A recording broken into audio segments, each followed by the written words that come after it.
जरा से जगह दीजिए थोड़ा सा हम लोग को।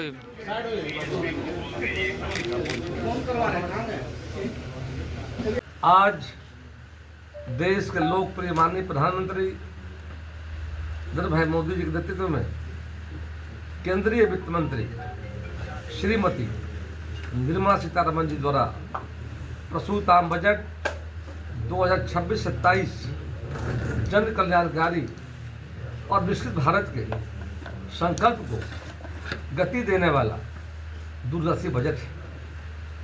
यह सर्व समावेशी और सर्वस्पर्शी बजट है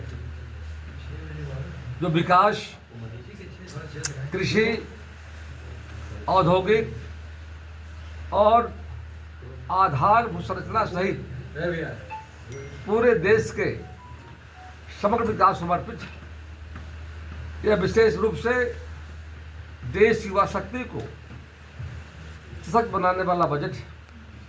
इस ऐतिहासिक आत्मनिर्भर भारत के बजट के लिए मैं अपनी ओर से और अपनी पार्टी की ओर से और करोड़ों कार्यकर्ताओं की ओर से आदरणीय प्रधानमंत्री श्री नरेंद्र दामोदर दास मोदी जी को, केंद्रीय वित्त मंत्री श्रीमती निर्मला सीतारमन जी, उनकी पूरी टीम को हार्दिक बधाई एवं धन्यवाद देता हूँ। माननीय प्रधानमंत्री जी कुशल नेतृत्व में देश आज विकसित भारत की यात्रा का साक्षी बन रहा है। कर्तव्य भवन में तैयार किया गया पहला बजट 3 मुख्य कर्तव्य पर आधारित है। पहला, आर्थिक विकास को बढ़ाना और इसे लगातार बनाए रखना। दूसरा, लोगों की उम्मीदों को पूरा करना और उन्हें देश के विकास से भागीदार बनाना। और तीसरा, सबका साथ सबका विकास के सिद्धांत के तहत सभी को समान अवसर उपलब्ध कराना। मोदी सरकार का लक्ष्य है कि देशवासियों की आकांक्षाओं को वास्तविक उपलब्धियों में बदलते हुए विकास का लाभ देश के अन्नदाता किसान भाइयों को, आदिवासी, अनुसूचित जाति और महिलाओं और युवाओं तक समान रूप से पहुंच सके। इसी विकास की समृद्धि की दिशा में देश में एक नई रणनीतिक परियोजनाओं पर ध्यान दिया जा रहा है। रेयर अर्थ कॉरिडोर के तहत केरल, तमिलनाडु, उड़ीसा और आंध्र प्रदेश के विशेष कॉरिडोर बनाए जाएंगे ताकि खनिज संपन्न राज्यों को लाभ मिल सके। पश्चिम बंगाल के डॉनकुली में नए फ्रेंड कॉरिडोर घोषणा की गई है और पूर्वोत्तर राज्यों के 5 राज्यों में बौद्ध सर्किट का निर्माण होगा।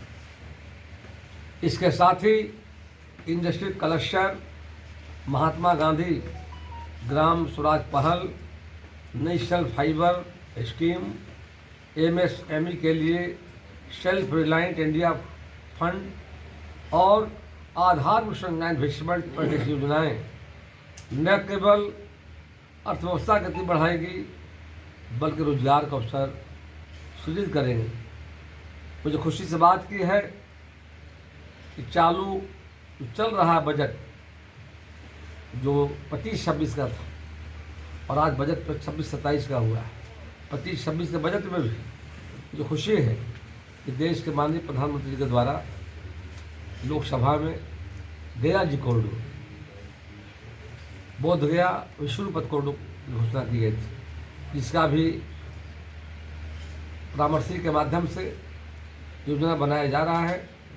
उसका हाल के दिनों में PPT प्रस्तुत किया गया था गया जी में और बोधगया में। हम धन्यवाद बधाई देते हैं बिहार वासियों को ओर से कि लंबे समय से गया जी के लोगों की डिमांड था इस उज्जैन महाकाल काशी विश्वनाथ का मतलब निर्माण हुआ है। उस पर देश के माननीय प्रधानमंत्री जी के निर्देश पर योजना हमारा सरकार ने केंद्रीय बजट में शामिल किया है। जल्द ही काम शुरू होने जा रहा है। इसी विकास और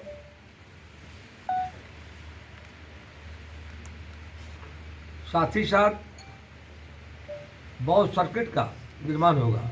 इसके साथ ही इंडस्ट्रियल क्लस्टर, महात्मा गांधी ग्राम स्वराज पहल, national fibre scheme, self reliant India fund and आधार संरचना इन्वेस्टमेंट ट्रस्ट जैसी योजनाओं न केवल अर्थव्यवस्था गति बढ़ाएगी बल्कि रोजगार का अवसर सृजित करेगी।